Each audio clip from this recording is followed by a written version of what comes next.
नमस्कार, राजनीति पॉडकास्ट के एक और एपिसोड में आपका बहुत बहुत स्वागत है। मैं हूं आकाश और मेरे साथ है मृत्युंजय। मृत्युंजय, कैसे हैं आप? जी, नमस्कार आपको और हमारे दर्शकों को भी। मैं अच्छा हूँ और उम्मीद करता हूँ कि हम सभी लोग, हमारे सभी परिवार के सदस्य अच्छे होंगे।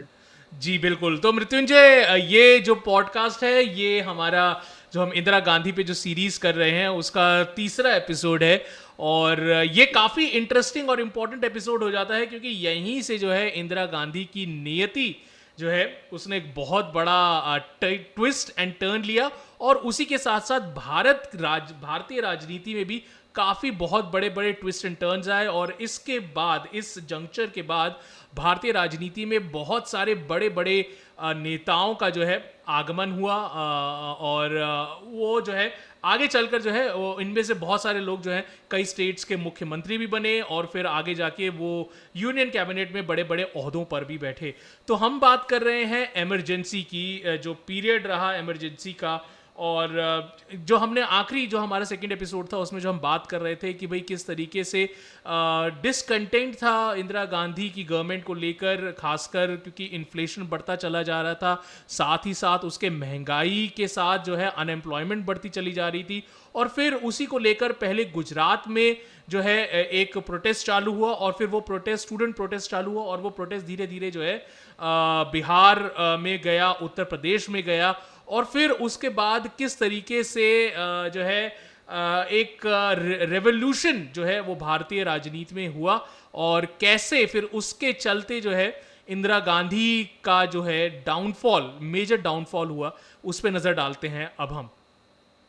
जी, देखिए, हमने जो पिछले एपिसोड में बात की थी उससे मैं ब्रीफ में एक बार फिर से रिकॉल कर देना चाहता हूँ। जी। दरअसल हुआ ये था कि आप भी इस बात को जानते हैं कि इंदिरा गांधी ने प्राइम मिनिस्टर बनने के बाद बहुत सारे ऐसे फैसले लिए थे जिसमें उन्होंने ये बताया था, लोगों को समझाने की कोशिश की थी कि all these decisions are meant to improve the economic and socio-economic condition of the people of the country.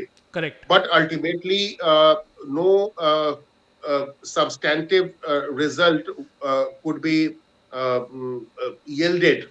तो वो कुछ उस तरह का अच्छा नतीजा नहीं आया।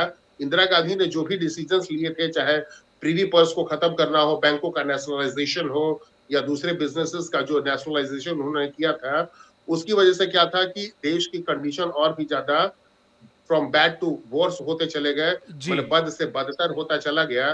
क्योंकि अल्टीमेटली होता है कि कोई भी इकोनॉमी तभी फ्लरिश करती है जब इकोनॉमी में हम कंपटीशन को बढ़ावा देते हैं, इन्वेस्टमेंट को बढ़ावा देते हैं। So Indira Gandhi government did not have plans as such. तो इस तरह से प्लान्स उनके कुछ थे नहीं। इनका मेन टारगेट ये था कि जो इंडस्ट्रियलिस्ट मुनाफा कमा रहे हैं उनका गला दबाओ, लेकिन ये इनको नहीं समझ में आ रहा था कि अगर उनको मार देंगे तो एम्प्लॉयमेंट कौन देगा। इंडस्ट्रीज में ठीक है, देश में लगेंगी तो देश की जनता को ही एम्प्लॉयमेंट मिलेगा। तो इंदिरा गांधी का पॉलिसी था कि ना तो बाहर से इन्वेस्टमेंट होना चाहिए, ना भीतर का कोई प्राइवेट इन्वेस्टमेंट होना चाहिए। जी। गवर्नमेंट जो थी उनकी माली हालत इतनी बुरी थी कि गवर्नमेंट के पास अपने फंड्स नहीं थे जो इन्वेस्टमेंट को बढ़ावा दें। तो देश का आर्थिक जो तरक्की होती देश की, चाहे कृषि के सेक्टर में या इंडस्ट्री के सेक्टर में, वो कोई इसकी संभावना दिखाई नहीं दे रही थी। तो इसकी वजह बदौलत हालात नहीं बदले। जी। और इन हालातों को देखते हुए पूरे ये गुजरात में डिसकंटेंट शुरू होता है, फिर उसके बाद बिहार में डिसकंटेंट शुरू होता है, सरकार के खिलाफ लोग आ जाते हैं। तो इंदिरा गांधी ने सबसे पहले तो अपनी ही सरकार को बर्खास्त किया, चिमन भाई पटेल की सरकार को बर्खास्त किया। लेकिन जब दोबारा से इलेक्शन इंदिरा गांधी कराती हैं गुजरात में, तो जी। जनता पटकनी देती है और यहीं से इंदिरा गांधी की उल्टी गिनती शुरू होती है। हम्म। क्योंकि गुजरात के विधानसभा चुनाव में जो कि हुए थे, तो उस चुनाव में उनकी पार्टी चुनाव हार जाती है। जी। और सबसे इंटरेस्टिंग बात कि फिर भी मुख्यमंत्री बनते हैं चिमन भाई पटेल। इस बार वो इस बार वो कांग्रेस छोड़ करके और विपक्ष के खेमे में चले गए थे और वहां से वो मुख्यमंत्री बन जाते हैं, चिमन भाई पटेल। जी। तो चिमन भाई पटेल के मुख्यमंत्री बनने के बाद, अच्छा, दूसरी तरफ क्या होता है, इधर बिहार में भी ये सब कुछ चल रहा होता है। जी। तो इंदिरा गांधी, ये सब अभी चल ही रहा था। इसी बीच होता क्या है कि 1975 का साल आ जाता है, और जून के शुरुआत में ही उन इंदिरा गांधी के खिलाफ एक 4 साल पुराना एक पेंडिंग केस था जो इलाहाबाद हाई कोर्ट में चल रहा था और मामला था रायबरेली में 1971 के चुनाव से संबंधित। उसमें इंदिरा गांधी पर ये आरोप लगाया था उनके ओपोनेंट राज नारायण ने, जो कि एक प्रसिद्ध समाजवादी नेता थे और बड़े ही धाकड़ माने राजनीति के बहुत बड़े पहलवान थे। राजनीति का जो अखाड़ा था उसके बहुत ही एकदम से बड़े पहलवान किस्म के आदमी थे वो। जी और वो अपने बंधना बांधते थे अपने सिर पर, जी जी जी। एक पट्टा पट्टा बांधते थे। सैफरन कलर का, और गेहुए कलर का। जी जी, नहीं सब वो अलग अलग रंगों के वो पट्टे जो बांधते थे मतलब वो। ज्यादातर न्यूज रील जितनी मैंने देखी है उसमें उनका गेहुआ कलर ही ज्यादा जो है दिखाई दिया है। हाँ, और वो घनघोर समाजवादी किस्म के व्यक्ति हुआ करते थे। हम्म। तो उन्होंने इंदिरा गांधी पर तकरीबन 14 आरोप लगाए थे, जिसमें कि सरकारी मशीनरी का इस्तेमाल करने, राज्य सरकार का इस्तेमाल करने चुनाव जीतने के लिए, सरकारी कर्मचारियों को लगा करके अपने लिए लाउड स्पीकर और मंच सजाने के काम में लगाने का आरोप लगाया गया था इंदिरा गांधी के ऊपर। जी। और इतना ही नहीं, इंदिरा गांधी के ऊपर यह भी आरोप लगा था कि उन्होंने जिस व्यक्ति को अपना इलेक्शन इंचार्ज बनाया था रायबरेली सीट के लिए, हम्म। वो व्यक्ति भी अभी उस समय तक सरकारी पद पर था। ओके। तो जी, तो इन सभी आरोपों में से ज्यादातर आरोप तो कोर्ट ने खारिज कर दिए, जी। लेकिन सिर्फ 2 आरोपों के को सही माना गया। और इन 2 आरोपों के आधार पर इंदिरा गांधी को 6 साल के लिए उनके she was stripped off her voting rights for 6 years. 6 साल तक उनके मताधिकार छीन लिए गए जी। और 6 साल तक के लिए चुनाव लड़ने से भी उनके ऊपर रोक लगा दिया गया। हम्म। और अब इंदिरा गांधी के पास अब कोई ऐसा ऑप्शन ज्यादा विकल्प नहीं बच गए थे। तो उनके पास अब यही विकल्प बच गया था कि वो आपातकाल लगा दें। इस्तीफा दें, प्राइम मिनिस्टर अच्छा। जी जी जी पद जी छोड़ें। जी लेकिन फिर भी उनकी जो कोठरी थी, उनका जो किचन कैबिनेट था, उसने उनको सलाह दिया कि नहीं, आप अभी भी सुप्रीम कोर्ट का दरवाजा खटखटा सकती हैं। जी। तो वो सुप्रीम कोर्ट चली गई और सुप्रीम कोर्ट से जो है फैसला आता है लगभग 19 जून के करीब में, 19-20 जून के करीब आसपास में ये फैसला आता है उनके खिलाफ मामले में।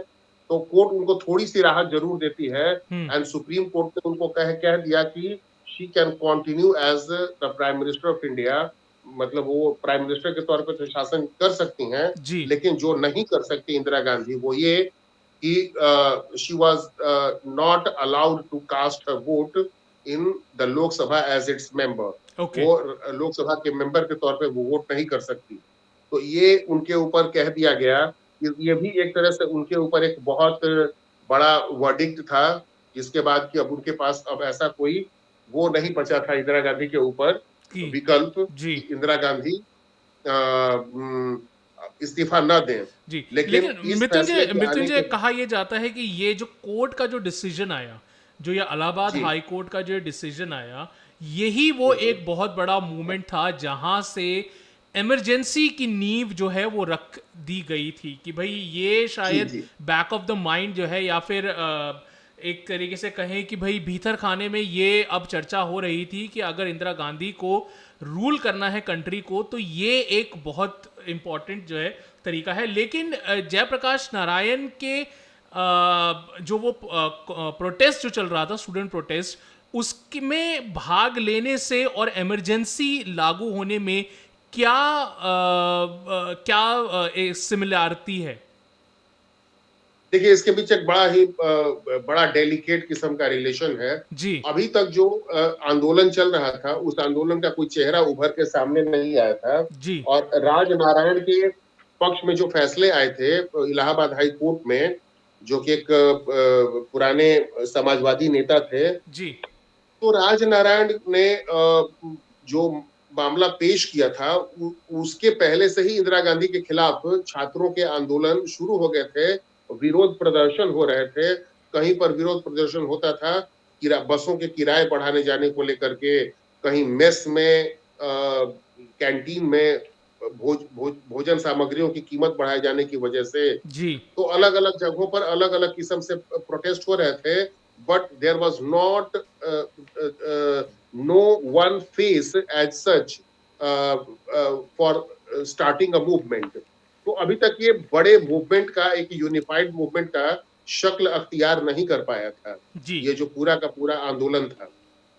लेकिन होता ये है कि फिर अब जो छात्र जो आंदोलनरत थे यहाँ पर, तो बिहार में जैसे यूनिवर्सिटी के जो छात्र संघ के सदस्य थे, उत्तर प्रदेश में, ये राजस्थान में, मध्य प्रदेश, हरियाणा, और फिर आपको ये सबसे बढ़ चढ़ कर के गुजरात में, तो इन सभी प्रांतों में जो कुछ भी हो रहा था, वहां पर स्टूडेंट्स ने मांग की कि हमारा एक चेहरा भी होना चाहिए। जी। तो इस मांग के साथ साथ समस्या ये होने लगी कि चेहरा किसको बनाया जाए, जी। क्योंकि कोई भी विपक्ष में अभी तक ऐसा रिलायबल चेहरा नहीं था, क्योंकि ज्यादातर लोग जो थे वो इंदिरा गांधी के करीब करीब के ही लोग थे, हम्म। जो या तो कभी उनके साथ थे और उनके पास पास से निकल कर आए थे। जी। और राजनीति के जितने भी बड़े बड़े चेहरे थे, वे सब अभी इंदिरा गांधी, मैं आपको बता दूं, 75 में चंद्रशेखर इंदिरा गांधी के करीबी लोगों में से थे, यानी ओके। अभी भी वो कांग्रेस में थे। ओके।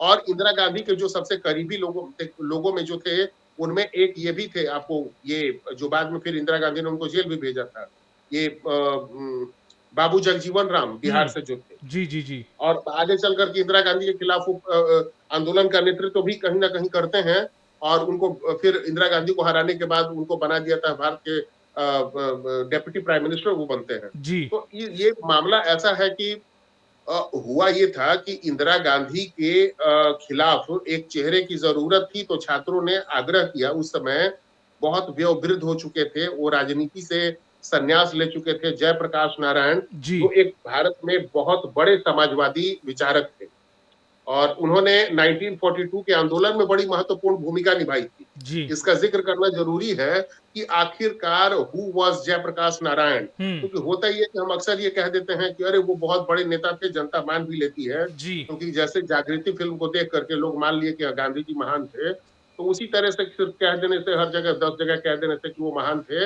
हमें जानना चाहिए कि कैसे महान थे। तो मैं आपको बता दूं कि 1942 का जो आंदोलन था, उस आंदोलन में इन्होंने भूमिगत रह करके, राम मनोहर लोहिया इन्होंने, और अरुणा सेफ अली, इन सभी लोगों ने जी। ब्रिटिश सरकार की नाक में दम कर दिया था। हम्म। और वे काफी पढ़े लिखे व्यक्ति थे, बहुत विद्वान व्यक्ति थे, जी। उनको अर्थशास्त्र की, राजनीति शास्त्र की बहुत गहन पढ़ाई उन्होंने की थी, अमेरिका में रह करके, विदेश में रह करके। तो इस वजह से जयप्रकाश नारायण एक बहुत ही सम्मानित फिगर थे, और नेहरू ने तो उनको अपने कैबिनेट में डिप्टी प्राइम मिनिस्टर का पद भी ऑफर किया था, जी। लेकिन बड़े सिद्धांतवादी व्यक्ति थे, तो उन्होंने इसको इनकार कर दिया था, उन्होंने कोई पद स्वीकार नहीं किया। ओके। और हाँ, वे समाज में बदलाव लाने के लिए सतत प्रयत्नशील रहे, लोगों को प्रेरित करते थे, जागरूक करते थे। और पटना में एक जेपी आश्रम था, कदम कुआं में, वहीं पर वे स्वास्थ्य लाभ ले रहे थे, क्योंकि अब वो काफी बुजुर्ग हो चुके थे, काफी वयोवृद्ध हो चुके थे। जी। तो वहां पर लोग पहुंचते हैं और उनसे गुजारिश करते हैं, जिस समय की पटना में छात्रों का नेतृत्व कर रहे थे लालू प्रसाद यादव थे, उसके बाद ये नीतीश कुमार थे, फिर इसके बाद ये सुशील मोदी थे, रविशंकर प्रसाद थे। तो ये सभी लोग जो थे, उन्होंने आग्रह किया जयप्रकाश नारायण से, और भी कई सारे पुराने समाजवादियों ने। तो जयप्रकाश नारायण ने तय किया कि वे दिल्ली जाएंगे जी। और वहां पर जनता को संबोधित करेंगे। ओके। तो जनता को संबोधित करने के लिए जब वो जाने वाले थे, उसी समय वो पटना एयरपोर्ट पे, जिसको कि आज जयप्रकाश नारायण एयरपोर्ट ही कहते हैं, जी। वहां पर वो प्रतीक्षा करते रहे कि जहाज आएगी और दिल्ली जाएंगे, लेकिन जहाज के आने में बड़ा डिले हो गया, ओ। ओके। और शायद ये डिले करवाया गया था इसलिए, ताकि वो दिल्ली नहीं पहुंच पाए। हम्म। तो अभी सुप्रीम कोर्ट का फैसला आ चुका था, विपक्ष इसको मुद्दा बना चुका था, जी। विपक्ष के हाथ में एक बहुत बड़ा मुद्दा हाथ लगा था। जी। और अब ये देखिए, विपक्ष को समझ में आ गई थी ये बात कि हमें बटे हुए रूप में नहीं रहना है, क्योंकि अक्सर चुनावों में छोटे बड़े दल मिल करके और आपस में ठीक ठाक सीटें तो लेकर आते थे, जी। लेकिन कांग्रेस एक बड़ी विनर बन के उभरती थी हर एक चुनाव में। इसके पीछे वही वजह थी कि वोट बढ़ जाते थे विपक्ष के। जी। तो अब विपक्ष में हर कोई ये महसूस कर रहा था कि सबको एकजुट होना चाहिए, चाहे वे दक्षिणपंथी जमात के जनसंघ वाले हों, या समाजवादी विचारक हों, या फिर वो स्वतंत्र पार्टी जैसे दक्षिणपंथी विचारधारा के, वो आर्थिक तौर पे दक्षिण पंथ के जो समर्थक हैं, वे लोग हों, यानी जी। राजा जी राम की राजगोपालाचारी की जो पार्टी थी वो स्वतंत्र पार्टी, तो इन सभी ये सारे जो लोग थे, अब ये एक साथ गोलबंद होना ये महसूस कर रहे थे। और कांग्रेस के अंदर भी एक तरह की खलबली मची हुई थी। जी। कांग्रेस में जो युवा तुर्क थे, जो नौजवान लोग थे, वे लोग भी बदली हुई परिस्थितियों में इंदिरा गांधी को पसंद नहीं कर रहे थे। हम्म। और खुद इंदिरा गांधी के बारे में कहा जाता है कि there were people who were close to Indira Gandhi, they actually revealed that Mrs. Gandhi was considering to tender her resignation okay. From her office. तो वो ओके। इस्तीफा देने के लिए विचार कर रही थी इंदिरा गांधी, लेकिन इस पर संजय गांधी राजी नहीं हुए। बात यहां तक चली कि जो देवकांत बरुआ थे, जिन्होंने India Indira Indira is India और इंडिया इज इंदिरा कहा था, जी। तो उन देवकांत बरुआ ने कहा कि आप हमको प्राइम मिनिस्टर बना दीजिए, आप कांग्रेस अध्यक्ष बन जाइए। हम्म। तो इसके फिर इसके बाद और भी कई नाम थे, जैसे जगजीवन राम थे। जगजीवन राम ने तो आंदोलनकारियों के खिलाफ बड़े जहर उगले। उन्होंने तो यहाँ तक कह दिया कि ये देश की एकता और अखंडता को संकट में डालने का प्रयास है। ओके। और कई आरोप लगे विपक्ष विपक्ष के आंदोलन पर, ये फॉरेन फंडेड मूवमेंट है, ये तमाम तरह के आरोप लग रहे थे। इधर ये एक सुप्रीम कोर्ट का फैसला कि इंदिरा गांधी प्राइम मिनिस्टर रह सकती हैं, लेकिन फिर भी वो पार्लियामेंट के अंदर उनकी सारी भूमिकाओं पर प्रतिबंध लगा रहा। हम्म। तो इसकी वजह से क्या हुआ कि विपक्ष बहुत उत्साहित था। तो जयप्रकाश नारायण 19 जून के बाद ट्रेन पकड़ के आते हैं दिल्ली में, ओके। और यहाँ पर गांधी आश्रम में आकर के वो ठहरे हुए थे। हम्म। और रामलीला मैदान में एक बहुत बड़ी रैली होती है। ये इतना ही, दिल्ली में एक बहुत बड़ी रैली होती है। जी। और इस रैली में वो एक बहुत अपनी जो पब्लिक मीटिंग थी उसमें कहा जाता है कि 2 लाख लोग पहुंचे थे। ओके। उस पब्लिक मीटिंग को संबोधित करते हुए वे सुप्रसिद्ध राष्ट्रवादी नेता रामधारी सिंह दिनकर की एक पंक्ति पढ़ते हैं कि सिंहासन खाली करो कि जनता आती है। ओके। तो इसके बाद पूरे देश में तहलका मच जाता है। ये जी। इस भाषण ने बड़ा प्रेरित किया। इसी जी। तरह से बिहार में आज भी लालू जैसे लोगों का जो पुराना इंटरव्यू है, जब वो 75 की बात होती है, जी। तो एक नारा बहुत बहुत वो गाते हैं कि जयप्रकाश का बिगुल बचा के जाग उठी तरुणाई है, और तिलक लगाने तुम्हें जवानों क्रांति द्वार पर आई है। मतलब जयप्रकाश ने बिगुल बजा दिया, मतलब बिगुल बजा दिया, मतलब he has given a call. जी। ठीक है। और जाग उठी तरुणाई है, तरुणाई का मतलब यूथ। जी। ठीक है। तो हाँ, the youth of India have got awakened. जी। तो वो जाग उठे हैं, है ना। तिलक लगाने तुम्हें जवानों क्रांति द्वार पर आई है, क्रांति खुद चलकर अब तुम नौजवानों के दरवाजे पर आई है। अब तुम लोग तिलक लगाकर आगे बढ़ो और इस सरकार को उखाड़ फेंको। जी। ये ऐसे कुछ बहुत प्रेरणादायी वहां पर नारे लगे। तो इन नारों के बाद इंदिरा गांधी बहुत पशोपेश में पड़ गई। साथ ही साथ उसमें कॉल दिया गया कि कोई अब सरकार की बात न माने, ना तो आर्म्ड फोर्सेस के लोग माने और न ही जनता उनकी बात माने, राज्य सरकार भी केंद्र की बातें न माने। जी। तो इन बातों के आधार को ही आधार बना करके इंदिरा गांधी ने 25 और 26 जून की दरमियानी रात 1975 को जाकर के राष्ट्रपति फखरुद्दीन अली अहमद से मुलाकात की। जी। और फिर अपने एक हरकारे के जरिए एक अपने आदमी को भेज करके उन्होंने राष्ट्रपति का सिग्नेचर ले लिया बिना कैबिनेट में डिस्कशन के, और देश में इमरजेंसी लागू कर दिया गया। इसके बाद इंदिरा गांधी राष्ट्रपति भवन से निकलकर सीधे पहुंच जाती हैं ऑल इंडिया रेडियो, और वहां जाकर के वो अनाउंस करती हैं कि किसी को डरने की बात नहीं, देश में विकास के लिए सरकार ने जितने भी फैसले लिए थे देश को आगे बढ़ाने के लिए, उसके खिलाफ एक साजिश के तहत प्रतिपक्ष जो या विपक्ष जो है वो सरकार के खिलाफ साजिश कर रहा है और देश में आंतरिक अशांति पैदा करने की कोशिश की जा रही है। जी। इसके लिए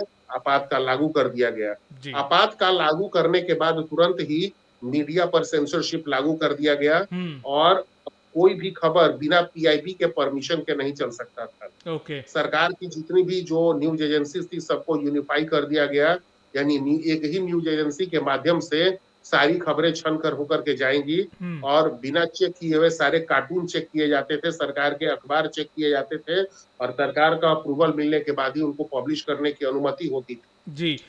और ऑल इंडिया रेडियो इसके में भी बाद जो जो ऑल इंडिया रेडियो में खबरें पढ़ी जाती थी वो पहले जो है क्या कहते हैं, कांग्रेस ऑफिस जाती थी और उसके बाद फिर वो जो है क्या कहते हैं, ऑल इंडिया रेडियो या दूरदर्शन में जाती थी पढ़ने जाने के लिए।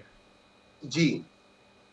अब ये तो होता ही है, और अब इसके बाद आता है बड़ा ही ड्रैकोनियन पीरियड, जो हम कहते हैं फॉर इंडियन डेमोक्रेसी। जी इंदिरा गांधी तुरंत संविधान में संशोधन करती हैं, संसद की बैठक आहूत करके, जी क्योंकि संसद तो अभी भी वो उसकी लाइफ बढ़ा दी गई थी, 6 6 महीने करके बढ़ाया गया था, तकरीबन 4 या 5 बार, अगर आप देखें जी तो 6 12 18 24, हाँ, 4 बार संसद की अवधि बढ़ाई गई थी, जी। इमरजेंसी का हवाला दे करके, और इमरजेंसी को भी एक्सटेंड किया गया था। हम्म। तो सबसे पहला रोक लगा कि इमरजेंसी के दौरान सरकार जो भी निर्णय लेगी, उन निर्णयों पर सुप्रीम कोर्ट किसी तरह का कोई सुनवाई ही नहीं कर सकता। ओके। जी। तो सुप्रीम कोर्ट के सारे जो अधिकार थे कानून बना के छीन लिए गए, क्योंकि इंडिया में तो आप जानते ही हैं कि एक तरह से जुडिशियल रिव्यू का पावर तो है इनको, सुप्रीम कोर्ट को, जी। लेकिन साथ ही साथ जुडिशियल रिव्यू के अलावा जो सुप्रीमेसी है वो तो पार्लियामेंट का ही है, पार्लियामेंट की है। क्योंकि जी, तो पार्लियामेंट की सुप्रीमेसी का फायदा उठाते हुए इंदिरा गांधी ने पहले जुडिशियल रिव्यू का जो अधिकार था सरकार के फैसलों को लेकर के, वो छीन लिया। प्राइम मिनिस्टर के किसी भी ऊपर, प्राइम मिनिस्टर के ऊपर कोई केस नहीं किया जा सकता था, कोई केस नहीं चलाया जा सकता था उनके किसी भी कृत्य के लिए, किसी भी काम के लिए। तो जी प्राइम मिनिस्टर को उन्होंने एक तरह से बचाया कि वो उनके ऊपर कोई मुकदमा नहीं हो सकता किसी अदालत में। तो दूसरा, इसके अलावा फिर कोर्ट के ये जो मीडिया थी उसको सेंसर कर दिया गया। फिल्मों के जो ये उस दौर में जो बहुत सारी ऐसी फिल्में बन रही थी जी। जो सरकार के खिलाफ अगर उसमें कोई आवाज उठाई गई थी, तो उनके प्रिंट जला दिए गए। उसी में एक मामला था किस्सा कुर्सी का। हम्म। तो वो फिल्म बड़ी प्रसिद्ध हुई थी, जी इस वजह से प्रसिद्ध हुई थी क्योंकि उसके भी शायद प्रिंट जला दिए गए थे। तो इन सभी मामलों की जांच फिर हालांकि बाद में बड़ी गहनता से की गई। जी। तो ये सब कुछ चल रहा था। फिल्म पर्सनालिटीज को लाया गया इमरजेंसी के सपोर्ट में दिखाने के लिए, हम्म। और संजय गांधी ने फिल्म वाले लोग जो थे उन सभी लोगों के कार्यक्रम आयोजित कराए, जिसमें कि एंकर के तौर पे अमिताभ बच्चन, कभी दिलीप कुमार को बुलाया जाता था, कभी शशि कपूर होते थे, कभी विनोद खन्ना होते थे, जी तमाम हीरोइनें होती थी, संजय गांधी होते थे, उन सभी कार्यक्रमों को एड्रेस करते थे, जी। और लोगों के बीच ये दिखाने की, और उन सभी प्रोग्राम्स को टीवी पर दिखाया जाता था, हम्म। और अलग अलग संचार माध्यमों के जरिए लोगों को समझाया जाता था कि देखो ये जितने भी बिग बीज जो हैं, ये फिल्मी वर्ल्ड के, ये सब के सब इमरजेंसी के सपोर्ट में हैं। जी सिर्फ कुछ एक लोग ऐसे थे जिन्होंने इसका विरोध किया था, जिनमें एक थे किशोर कुमार, और किशोर कुमार के गाने सब, और सबसे पहले तो रेडियो पर बंद कर दिए गए, हम्म। और इसके बाद इनकी फिल्मों के भी ऊपर रोक लगा दिया गया है दूरदर्शन पर दिखाने से। जी मनोज कुमार से भी कहा गया था कि आप एक इमरजेंसी के सपोर्ट में फिल्म बनाइए। उन्होंने जब ये मना कर दिया, तो उनकी जो फिल्म अभी तुरंत रिलीज हुई थी, उस फिल्म को तुरंत दिखा दिया गया दूरदर्शन के ऊपर, और इसकी वजह से क्या था कि फिल्म का जो कलेक्शन था वो बहुत गिर गया। ओके। और मनोज कुमार को, हाँ, जिसमें कि ये एक प्यार का नगमा है, मौजों की जवानी जिंदगी और कुछ भी नहीं, बड़ा फेमस ये गाना जी अक्सर जी होता जी जी रहता है जी जी अलग अलग वजहों से। जी। तो ये इसी फिल्म का गाना है। तो ये फिल्म जो थी ये भी बड़ी अच्छी फिल्म थी, बड़ी शानदार फिल्म थी, लेकिन और एक सामाजिक मुद्दे को इसमें उठाया गया था। उसमें गरीबी और लोगों की मजबूरी, लाचारी, ये तमाम चीजें, एक आम आदमी की जिंदगी दिखाई गई थी। जी तो इस फिल्म को भी बड़ा नुकसान हुआ, क्योंकि इसको तुरंत दूरदर्शन पे रिलीज करके सरकार ने जबरदस्ती दिखा दिया। जी। तो मनोज कुमार को बहुत बहुत बड़ा नुकसान हुआ था। मृत्युंजय, एक नस अगर इमरजेंसी की बात करें तो एक बहुत बड़ा जो पहलू इमरजेंसी का था, वो था नसबंदी। और ये भी नहीं कि आम नसबंदी, यहाँ पर पकड़ पकड़ के लोगों की नसबंदी कराई जा रही थी। और कहा जाता है कि भाई संजय गांधी खुद जो हैं वो लोगों को जबरदस्ती पकड़कर उनकी नसबंदी करवाते थे। तो ये क्यों करवाया जा रहा था इमरजेंसी के टाइम पे?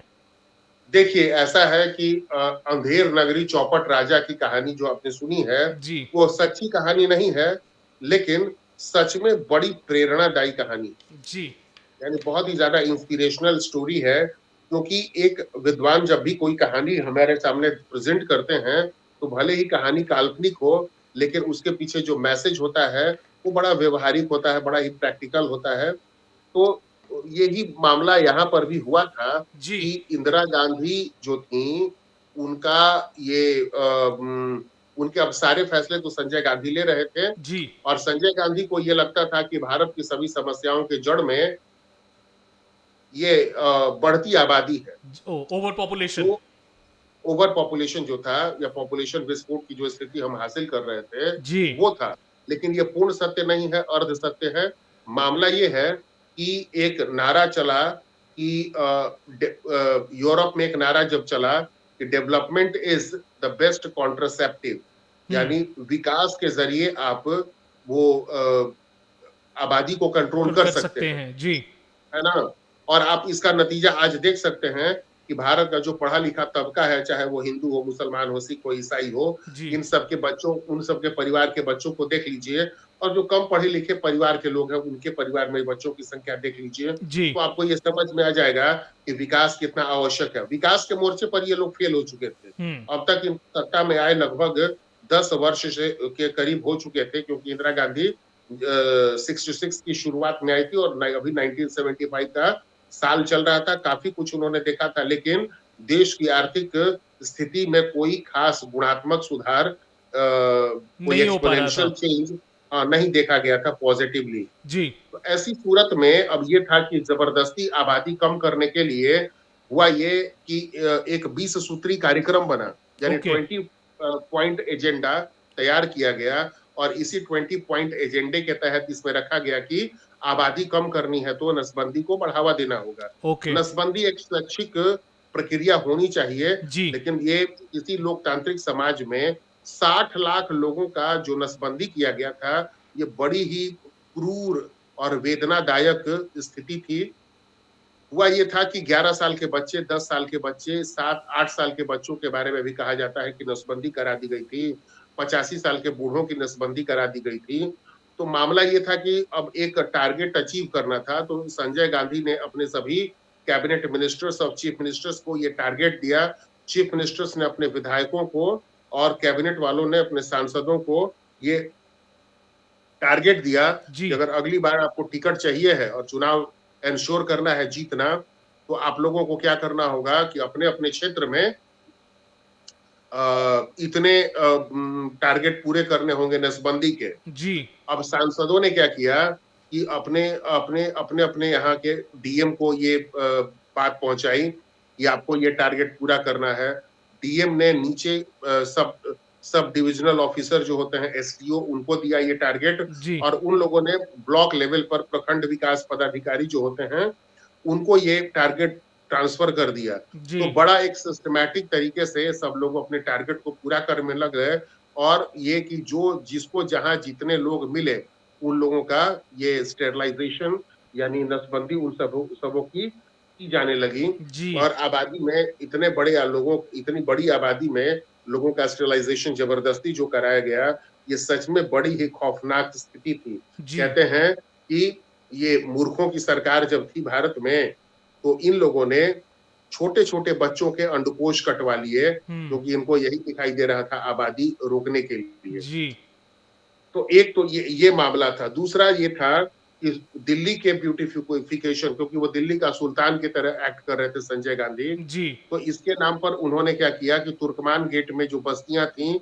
उन बस्तियों को उखाड़ करके उखड़वा दिया और इस प्रोजेक्ट का बड़ा एक अजीब मामला है कि सुनकर आपको आश्चर्य होगा कि इस प्रोजेक्ट की पूरी निगरानी जो जिसको दी गई थी, वो कोई सुल्ताना नाम की एक महिला थी, ओके जो हाँ, संजय गांधी की गर्लफ्रेंड कही जाती थी। ओके हाँ, और वो जो महिला थी, बड़ा उनका इंटरेस्टिंग नाम है और बाद में फिर उनकी बेटी बॉलीवुड की बहुत बड़ी अभिनेत्री बनी। वो दरअसल जी आपने ये क्या कहते हैं, अमृता सिंह आपने नाम सुना होगा, जी जी फिल्म जी एक्ट्रेस, जी जी जी जो अमृता सैफ अली सिंह। खान की पहली पत्नी है, जी तो उनकी माँ थी। ओके जी। और यूं कहें कि जो अमृता सिंह की बेटी है, उसकी नानी थी वो। ओके हाँ, तो कहने का मतलब ये है कि उस बंदी को दिया गया था ये कि दिल्ली की जो बस्तियां हैं उन बस्तियों को उखाड़ फेंका जाए और सभी गरीबों की झुग्गियां और उनके झोपड़पट्टी को उखाड़ करके फेंक दिया गया। जी। और हाँ, रुखसाना सुल्ताना इनका नाम था। जी। ओके। हाँ, तो ये रुखसाना सुल्ताना साहिबा जो थी, ये संजय गांधी की बड़ी करीबी थी हम्म। और इन्हीं को ये जिम्मा मिला था। इसके अलावा प्रेस पर सेंसरशिप लग गया था, बिना सरकार के किसी फैसले का ऐसा हो नहीं सकता था। जी, और और एक जो देश में बहुत बड़ा, जो इसमें एक बहुत बड़ा जो इमरजेंसी में लगा मृत्युंजय, जिसके बारे में हम पढ़ते भी हैं और बहुत सारे राजनेता बात भी करते हैं कि बड़े बड़े राजनेता, चाहे वो लाल कृष्ण आडवाणी हो, चाहे अटल बिहारी वाजपेयी हो, या फिर और भी कोई जितने भी बड़े नेता हैं, चाहे नीतीश कुमार हो, चाहे लालू प्रसाद यादव हो, चाहे चाहे मुलायम सिंह चाहे यादव हो, मुलायम चाहे सिंह या चंद्रशेखर हो। जी बिल्कुल। तो इन सब को जो है जेल में डाल दिया गया था। तो ये जो एक बहुत बड़ा, एक नॉन ऑपोजिशन वाली जो एक गवर्नमेंट जो चल रही थी, हालांकि जिसे आज कांग्रेस कहती है कि भाई डिक्टेटरशिप डिक्टेटरशिप, इससे बड़ी डिक्टेटरशिप तो नहीं हो सकती। देखिए, एक नेता है, उनका नाम है केसी त्यागी। जी। उस समय वो लोकदल के नेता थे, मतलब समाजवादी संगठन से जुड़े हुए वो नेता हुआ करते थे। जी। अभी वो जनता दल यूनाइटेड में है। उनका ये कहना है कि आज की तारीख में आरोप लगते हैं कि एक अघोषित आपातकाल है। देखिए, ये अघोषित आपातकाल ऐसा है कि जिसे मर्जी होती है वो प्राइम मिनिस्टर को गाली दे देता है। हम्म। जिसे मर्जी होती है प्राइम मिनिस्टर के बोलते समय लगातार नारे लगाए जाते हैं, बदतमीजियां की जाती हैं, लगातार बदतमीजियां की जाती हैं और प्राइम मिनिस्टर और सरकार के बारे में जो कुछ नहीं कहना है वो कहा जाता है। जी। सरकार के खिलाफ ऐसे ऐसे मसले आते हैं कि कहीं पर अगर किसी मैं अब ये तो कहते हुए बड़ा अजीब लग रहा है कि कहीं पर अगर किसी कुत्ते की भी मौत हो जाए तो सरकार उसके उसके लिए भी लिए। नरेंद्र मोदी को कटघरे पे खड़ा करने की कोशिश की जाएगी। जी। हालांकि नरेंद्र मोदी ने कहा था कि मेरे दिल में तो एक कुत्ते के बच्चे के लिए भी दर्द है। तो लोगों ने ये इसका अर्थ लगाया कि नरेंद्र मोदी मुसलमानों को उससे तुलना कर रहे हैं। तो ये कुत्ते का जो कुत्ता है उसका बच्चा जो है वो बड़ा अपने आप में अब ये एक विवादास्पद मामला बन गया है। जिस तरह की मानसिकता यहाँ पर विपक्ष की हो गई है, जी। तो ये प्राइम मिनिस्टर के बारे में जितना कुछ अखबार में लिखा जाता है, जितना सोशल मीडिया पर जितना जितना कुछ आता है, जी। अगर इन सभी चीजों को रोकने का प्रयास अगर सरकार ने किया होता है तो लोगों की उनकी नानी याद आ गई होती। जी। तो सरकार के मामले में अब ये मामला और वो मामला बिल्कुल अलग है। आपको मैं बता दूं, जो द हिंदू अखबार है उसके संपादक को बनाया गया था सरकारी जो एजेंसी थी, न्यूज एजेंसी, जी। उसका प्रमुख बना दिया गया था। ओके। यानी हिंदू अखबार से, हिंदू अखबार जो बड़ा सिविल लिबर्टी की वकालत करता है, और एन राम वाला जो हिंदू है, उसके जो उस समय के संपादक थे उनको वहां से पिक किया गया, उनको हैंड पिक करके और उनको बना दिया गया था, सरकारी एजेंसी जो है उसका प्रमुख बना दिया गया था। जी। और उन्हीं की निगरानी में सारा कुछ होता था। जितने भी अखबार नवीस थे वे सब के सब झुक करके इंदिरा गांधी के लिए और ये सब खबर नवीसी किया करते थे। तो वो एक बड़ा ड्रैकोनियन पीरियड था। इंदिरा गांधी ने फिल्म से लेकर के आम आदमी के जनजीवन सभी चीजों को प्रभावित किया था। बताइए, जेल में जो जाने वाले लोग थे जी। उनको हेलीकॉप्टर बना दिया जाता था। सरकार को जिनसे सबसे ज्यादा शिकायत होती थी उनको जी। हेलीकॉप्टर बना दिया जाता था। यानी पकड़ करके और पंखी से बांध दिया जाता था। जो पंखा जेल में चल रहा होता था गोल गोल, जी। उसकी पंखी के ऊपर पंखी के ऊपर उसे लिटा करके और पंखी बांध दी जाती थी और उस पंखे को लटका दिया जाता था और फिर पंखा चलाया जाता था और वो बंदा अपने सेल में ऐसे ऐसे गोल गोल गोल गोल घूम रहा होता था। कुछ लोगों तो ऐसी मार पड़ी कि बेचारे मर गए। एक थे डीपीटी, अच्छा। जो बाद में इस पार्टी के नेता बने गए। फिर भी वो कांग्रेस में ही रहे हम्म। बाद में। तो अब उनका निधन हो चुका है। जी। देवेंद्र नाथ त्रिपाठी ओके। बाद में एनसीपी में भी वो रहे। तो उनका तो उनको तो इतना मारा गया था कि वो छात्र संघ के नेता थे, उनको इतना मारा गया था कि वो बेचारे अंधे हो गए। ओ।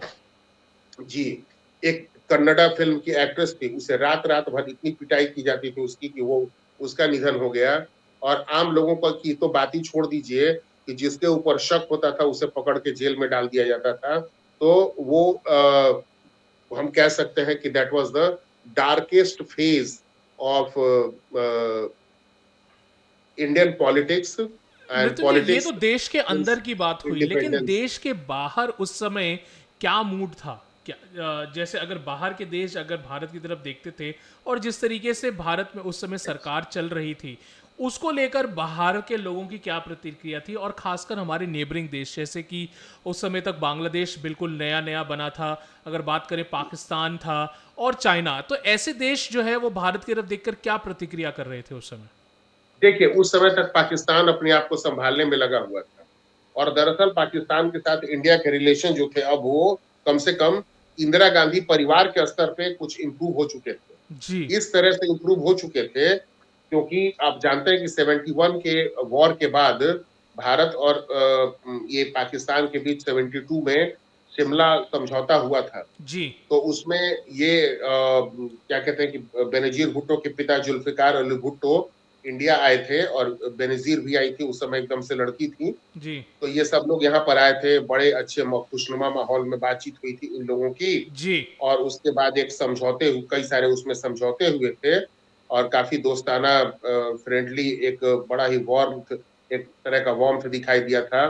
तो मुझे ऐसा लगता है कि भारत ने इस पर ये पाकिस्तान की कोई खास प्रतिक्रिया नहीं थी हम्म। और रह गई भारत इंदिरा गांधी का एक बड़ा अच्छा पार्टनर बन गया था बांग्लादेश। जी। तो उसी समय इंदिरा गांधी ने जब इमरजेंसी लागू किया था उससे कुछ सप्ताह पहले ही पाकिस्तान में भी इमरजेंसी सॉरी बांग्लादेश में भी इमरजेंसी लागू कर दिया गया। Oh, okay. जी। So Bangladesh was also under emergency, लेकिन वहां पर वो ज्यादा दिनों तक नहीं चल पाया क्योंकि वो वहां पर भी मई जून में जैसे ही इमरजेंसी लागू की गई और 15 अगस्त के दिन जब भारत अपना स्वतंत्रता दिवस मना रहा था जी। इमरजेंसी के साए के तहत, जी। उसी दिन फौज के एक हिस्से ने मुजीब जो शेख मुजीब थे उनके घर पर हमला किया और पूरे परिवार का ही खात्मा कर डाला। आ, जी। तो ऐसी आशंका इंदिरा गांधी के अंदर भी थी, लेकिन खैर शुक्र है कि भारत में ऐसी अभी परंपरा ना तो तब विकसित हो पाई ना अभी भी विकसित नहीं हो पाई है। जी। और ये हमारे लिए बड़ी एक हेल्दी बात है कि सेना ने कभी भी सिविलियन जो लीडरशिप है हमारी, जी। उसको मिलिट्री लीडरशिप ने कभी भी चैलेंज नहीं किया और सेना ने अपनी सीमाओं को हमेशा ही पहचाना है और सेना ने कभी भी ऐसी कोशिश नहीं की कि वो कभी भी एम्बेरस करे इंडियन डेमोक्रेसी को। जी। तो ये पूरा का पूरा ये मामला है इमरजेंसी का। लेकिन तो मृत्युंजय, इमरजेंसी इमरजेंसी से बाहर जी क्यों आई इंदिरा गांधी की? करीब 2 साल के बाद 1975 में उन्होंने इमरजेंसी लगाई और करीब करीब 1977 में जो है उन्होंने इमरजेंसी हटाकर इलेक्शन की जो है घोषणा क्यों कर दी? देखिए, मामला ये था कि हुआ ये था कि कुछ लोग जो थे in certain pockets they were supporting emergency hmm. क्योंकि उसमें उसमें कुछ एक ऊपरी तौर पे ही सही कुछ अच्छे बदलाव दिखाई देने लगे थे। जैसे ट्रेनें समय से चल रही थी, हम्म। तो ट्रेनें समय से चल रही थी तो इसकी वजह से ये था कि अब इमरजेंसी का वो दौर था और उसमें क्या था कि किसी भी तरह की चीजों पर प्रतिबंध लगा हुआ था प्रोटेस्ट पर। तो इन सभी चीजों पर प्रोटेस्ट जो लगा हुआ था इसकी वजह से आप विरोध कर नहीं सकते थे। तो लोग दफ्तर समय पर जाते थे, ट्रेनें समय पर चलती थी, इंडस्ट्रियल प्रोडक्शन जो था इंडिया का वो काफी इंप्रूव हुआ था। हम्म। और इसकी वजह ये थी कि कारीगर भी, कामगार लोग जो थे उनकी, देखिए एक तो था कि इसमें जनता का सिविल जो राइट है वो छीन लिया गया था। जी। तो जनता का जो सिविल राइट छीन लिया गया था उसमें कुछ एक पॉजिटिव चीजें होती हैं कि जनता की तरफ से होने वाली अराजकता जिसको हम लोग कहते हैं एनार्की, जी। उस पर रोक लग गई थी, है ना। तो खुशवंत सिंह जैसे कुछ लोग, ऐसे पत्रकार जो थे, ये लोग इंदिरा गांधी के पक्ष में काफी कुछ लिख रहे थे। ओके। जी। और इंदिरा गांधी को के पक्ष में एक छोटा मोटा ओपिनियन भी बन रहा था लोगों का, लेकिन इंदिरा गांधी को लगा कि उनके पक्ष में एक बड़ा जनमत तैयार हो रहा है। ओके। अच्छा, इंदिरा गांधी के जो ब्यूरोक्रेट्स थे, इन सभी ब्यूरोक्रेट्स को इस बात का अब लगने लगा था कि इंदिरा गांधी बहुत ज्यादा ज्यादती कर रही है, ओके। तो इनको हर हाल में जाना चाहिए। तो ब्यूरोक्रेट्स जो होते हैं उनसे आज तक पंगा लेकर कोई आगे नहीं बढ़ पाया है। बिल्कुल। ये बड़े ताकतवर लोग होते हैं।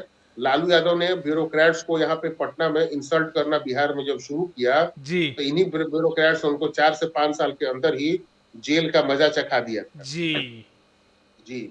और उसके बाद एक नहीं कई बार जेल गए, इतनी बार जेल गए, इतनी बार जेल गए कि फिर कितनी बार जेल गए वो खुद जानते हैं या देश की जनता जानती है। उनका पूरा का पूरा उनकी राजनीति है जो वो संकट में पड़ी रही। तो इसलिए जी। ब्यूरोक्रेट्स ने इंदिरा गांधी को इस बात का एहसास कराना शुरू कर दिया कि मैडम आपके प्रति एक बढ़िया माहौल देश में बन रहा है हुँ, और लोगों को अच्छा लग रहा है। जिस तरह के सिचुएशन आज, जिस तरह के हालात आज इमरजेंसी में क्रिएट हो गए हैं, जी। तो इंदिरा गांधी बड़ी खुश हुई।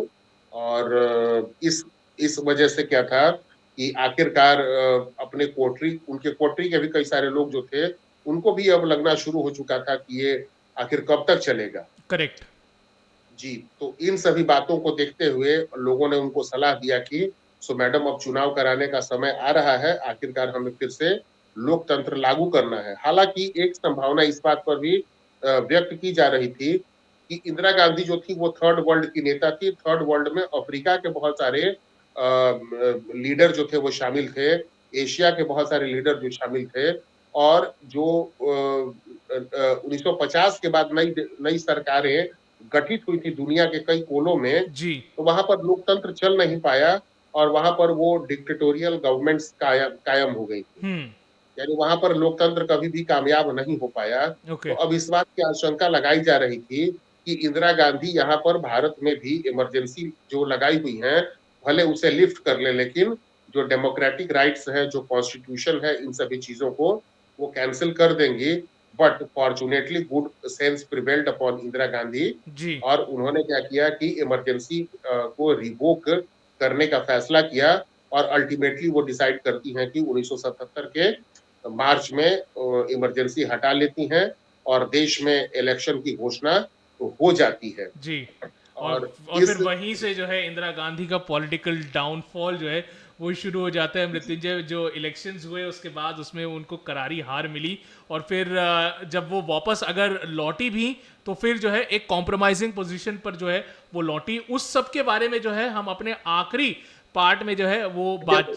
जी, जी, जी। इमरजेंसी के बारे में कुछ और एक बातें मेंशन करना बड़ा जरूरी हो जी, गया जी, जी, है। बिल्कुल, बिल्कुल। इमरजेंसी डिक्लेयर होते ही के साथ ये शुरू में ही हमें मेंशन करना चाहिए था कि जयप्रकाश नारायण को पकड़ के और जेल में डाल दिया गया। जी, और जब उस समय के नेताओं को पता चला, जैसे ये चंद्रशेखर थे, वो कांग्रेस के ही नेता थे, जी। तो उनको पता चला, तो जैसे ही वो गए अपने नेतृत्व से पूछने की आखिर ये क्या हो रहा है, हुँ, चंद्रशेखर को पता चला कि उन्हें भी पकड़ के और अरेस्ट कर लिया गया है, उनको भी जेल में डाल दिया गया। तो इस तरीके से अटल बिहारी वाजपेयी, लाल कृष्ण आडवाणी, ये तमाम लोगों को पकड़ के जेल में डाल दिया गया। जी। तो पूरे के पूरे आंदोलन का नेतृत्व संभाल लिया था छात्रों ने। और छात्र जगह जगह उत्पात कर रहे थे, या यूं कहे कि विरोध प्रदर्शन कर रहे थे। जी। अच्छा, उसी समय एक नेता थे जॉर्ज फर्नांडिस। हुँ, जॉर्ज फर्नांडिस जो थे, उनकी छवि बन गई थी कि उन्होंने एक बार देश का सबसे बड़ा जो एक इंडस्ट्रियल स्ट्राइक था उसको कराया था रेलवे में, जो लगभग 1 साल से ज्यादा का लंबा एक स्ट्राइक था, जी। है ना? जिसमें कि कहा जाता है कि 15 से 16 दिन तक, तो मुझे ऐसा कहा जाता है कि 15-16 दिन तो शायद देश में ट्रेनों का परिचालन रुक गया था। ओह! हाँ, तो कहा जाता है कि इंदिरा गांधी की सरकार ने तो पूरी तरह से शूट एट साइट का ऑर्डर दे दिया था जॉर्ज फर्नांडिस के लिए। हुँ, हाँ, तो किसी तरह से वो छुप के वो सब भूमिगत होकर के रह रहे थे। जी। और भी कई सारे नेता थे जिनको बड़ा बेतहाशा तरीके से उनको ढूंढा जा रहा था। इस आंदोलन का नेतृत्व बड़े समझदारी के साथ किए गए, जिसमें से एक थे वो आपको जनसंघ के काफी प्रमुख नेता नानाजी देशमुख। हुँ, कहते हैं कि नानाजी देशमुख एक बहुत ही मजबूत संगठनकर्ता थे और वो गुपचुप तरीके से छुप करके अपनी पहचान छुपाकर और लोगों के बीच जाकर के छात्रों को प्रेरित करते थे, जी, संगठित करते थे। और आगे की योजना कि कहाँ पर धरना प्रदर्शन, सरकार के खिलाफ कौन कौन से एक्शन लेने हैं, ये तमाम चीजों को वो करते रहे। जी, और यही करते करते 1977 का वर्ष आ गया और 1977 में इंदिरा गांधी ने इसको विड्रॉ कर लिया। विड्रॉ करने के बाद जो इलेक्शन हुआ उसमें पूरे उत्तर भारत से कांग्रेस को एक सीट भी हासिल नहीं हुई और साउथ से इनको लगभग 138 के करीब सीटें मिली थी इंदिरा गांधी को। जी इंदिरा गांधी खुद रायबरेली का जो सीट था उस सीट पर अपना चुनाव हार गई राजनारायण से। और ये क्या कहते हैं कि बाद में हालांकि चिकमंगलुरु चली गई जी और आंध्र प्रदेश में, और चिकमंगलुरु से उन्होंने फिर से चुनाव लड़ा और वहां से जीत करके और संसद आती है ना। जी तो ये है पूरा का पूरा इमरजेंसी का पीरियड जो याद किया जाता है अपने ड्रैकोनियन सेंसरशिप ऑन प्रेस, लोगों का जो ये सिविल राइट्स जो है, यानी जो फंडामेंटल राइट्स है उनको कैंसिल कर दिया गया था। जी इसके अलावा सारे के सारे विपक्ष के नेताओं को जेल में डाल दिया गया था। और साथ ही साथ ये पार्लियामेंट और कोर्ट, इन सब के ऊपर एक तरह से नियंत्रण स्थापित कर लिया गया था। तो इमरजेंसी जैसा फेज फिर कभी दोबारा नहीं आए, हम इसी की कल्पना करते हैं। जी बिल्कुल, हम आकाश। इसी की कल्पना करते हैं मृत्युंजय कि चाहे कुछ हो जाए लेकिन देश में दोबारा इमरजेंसी जो है वो कभी लागू ना हो। और शायद कांग्रेस जो है जो बार बार मोदी सरकार पर या किसी भी सरकार पर जो है कभी भी अगर ये आक्षेप लगाए जाएं, चाहे वो बीजेपी लगाए चाहे कांग्रेस लगाए या कोई भी लगाए कि भाई इमरजेंसी जैसी सिचुएशन हो गई है, तो मेरे ख्याल से लोगों को उसको लाइटली नहीं लेना चाहिए। और जिस तरीके से इमरजेंसी के दौरान लोगों का जीवन जिस तरीके का हुआ वो शायद आने वाले समय में भारत में कभी किसी को देखना न पड़े, हम इसी की आशा करते हैं। और इसके बाद जो है आने वाले एपिसोड में हम बात करेंगे पंजाब की, और किस तरीके से एक छोटे से प्रीस्ट को, किस तरीके से एक जत्थेदार को जो है इंदिरा गांधी ने शायद दे देकर जो है एक इतना बड़ा विकराल रूप दे दिया कि उसकी वजह से इंदिरा गांधी को अपनी जान से ही हाथ धोना पड़ा। इसके बारे में हम जो है वो बातचीत करेंगे अपने आखिरी एपिसोड में, जो कि इंदिरा गांधी सीरीज का हमारा आखिरी एपिसोड होने वाला है। बहरहाल इस एपिसोड में मेरे साथ जुड़ने के लिए आपका बहुत बहुत धन्यवाद मृत्युंजय। आपका भी बहुत बहुत धन्यवाद है।